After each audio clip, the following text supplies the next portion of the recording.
Welcome back to my channel. तर आज मला खूप जास्त उशीर झाला आहे झोपेतून उठायला। अक्षरशः 7:30 वाजलेत। पाणीसुद्धा आले। आता मला पाणी पटपट भरून घ्यायचं। पाणी चालू आहे कारण 7 वाजता पाणी येतं। आता 5-10 मिनिटात पाणी जाईल।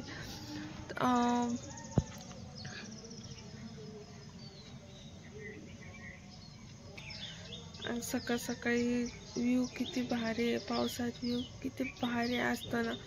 मी तुम्हाला आमच्या घराविषयी जायचा जो काही परिसर आहे तो दाखवायचा प्रयत्न केला आहे। माझ्या आवाजानंतर तुम्हाला दिसत असेल, वाटत असेल उठल्या उठल्या आवाज अक्षरशः असाच येतो। तर चला आता 7:30 वाजलेत। मला उठायला पण खूप जास्त उशीर झाला आहे। टिफिन वगैरे बनवायचं आहे, ऑफिसला जायचं आहे।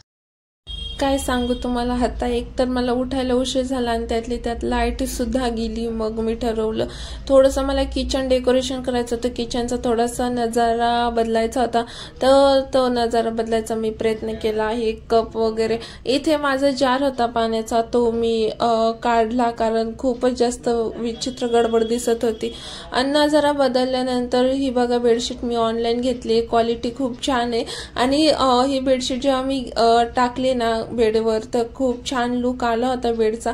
सो मला तर खूप जास्त आवडली बेडशीट। मी ह्याची लिंक तुम्हाला डिस्क्रिप्शन मध्ये देईल। जर तुम्हाला घ्यायची असेल ना तर तुम्ही घेऊ शकता। डिझाईन पण त्याच्यावरची खूप छान आहे आणि कलर पण काही विचारूच नका, एवढा कलर भारी आहे। सो मी सगळे घराची साफसफाई केली तरी पण काही लाईट आली नाही। आणि लाईट नाही आली तर पाणी न तापवता मी आंघोळ करू शकत नव्हते। तर गार पाण्याने, तर एवढं पावसाळ्यात मी गार पाण्याने तर आंघोळ करूच शकत नाही। त्यामुळे असा विचार केला की चला आता ना आपण अगोदर स्वयंपाकच करून घ्यावं। मी स्वयंपाक करण्यासाठी स्वयंपाकघरात आले, तेवढ्यात मागून हुकूम आला की मी पोळी भाजी खाणार नाही, मला भूक नाहीये। मला लाईट असं काहीतरी बनव, मॅगी बनव किंवा उपीट वगैरे काहीतरी बनव। पण उपीट किंवा मॅगीने तात्पुरती भूक भागवण्यासाठी, एक छोटीशी भूक भागवण्यासाठी असते। तर म्हणलं चला खिचडी भातच करूया। मॅगीपेक्षा थोडी हार्ड आहे करायला, पण पोट पण भरते आणि मला डब्याला नेण्यासाठी पण होईल, टिफिन म्हणून पण मी घेऊन जाऊ शकते। मग मी काय लागली इथे खिचडी, आपला साधा सिंपल खिचडीच्या तयारीला।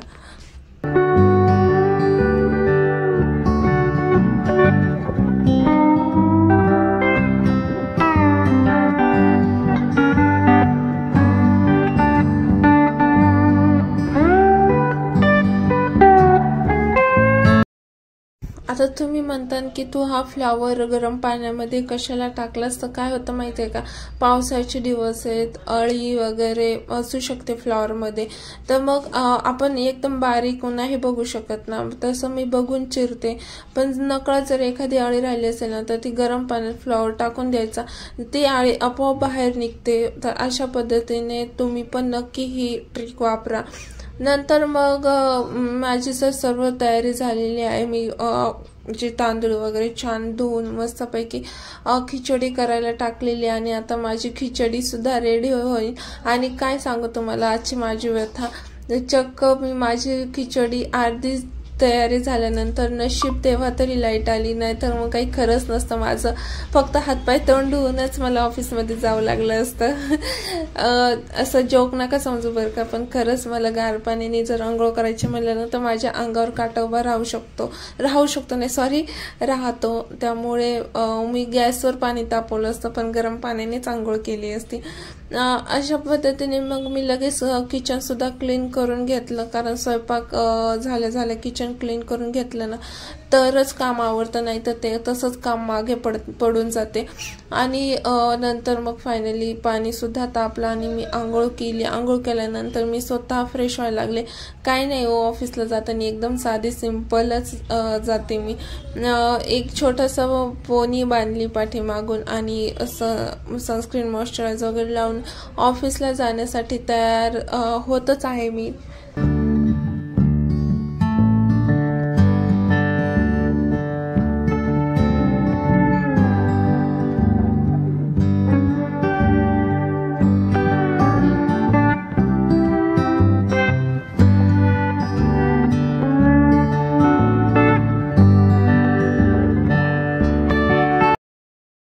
अशा पद्धतीने मी ऑफिस लुकसाठी तयार झालेली.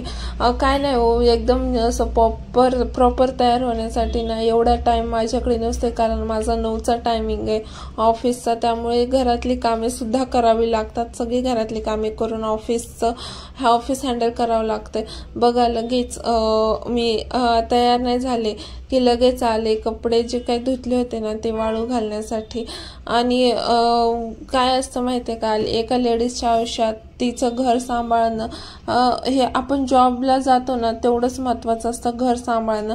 आणि घर सांभाळून जी स्त्री जॉब करू शकते ना ती स्त्री म्हणजे आयुष्यात काही करू शकते असं मला वाटते. कारण ह्या दोन्ही गोष्टी एकसोबत हँडल करणं खरंच खूप जास्त अवघड असतं. पण तरीसुद्धा ती जबाबदारीसुद्धा निभावते आणि कर्तव्यसुद्धा निभावते. तर अशा पद्धतीने मी डब्बा भरला आणि भांडी घासून घेतली. आणि भांडी घासून घेतल्यानंतर पूर्ण घरामध्ये मला चक्कर मारावं लागते की नेमकं किचनमध्ये गॅसची बटणं बंद केली आहेत का, लाईटी बंद करायच्या, खिडक्या बंद करायच्या, गॅलऱ्या बंद करायच्या, हॉलमध्ये एक चक्कर मारायची, बेडरूममध्ये एक चक्कर मारायची की सगळं व्यवस्थित बंद केले का, कूलर, फॅन, इलेक्ट्रिक वस्तू आहेत त्या. कारण ह्या सुद्धा वस्तू जाणीवपूर्वक हाताळल्या पाहिजेत. आणि मी एक प्रकारची सवयच करून घेतली, त्यामुळे मला रोज या गोष्टी सोप्या पडतात. चला भेटूया नेक्स्ट ब्लॉग.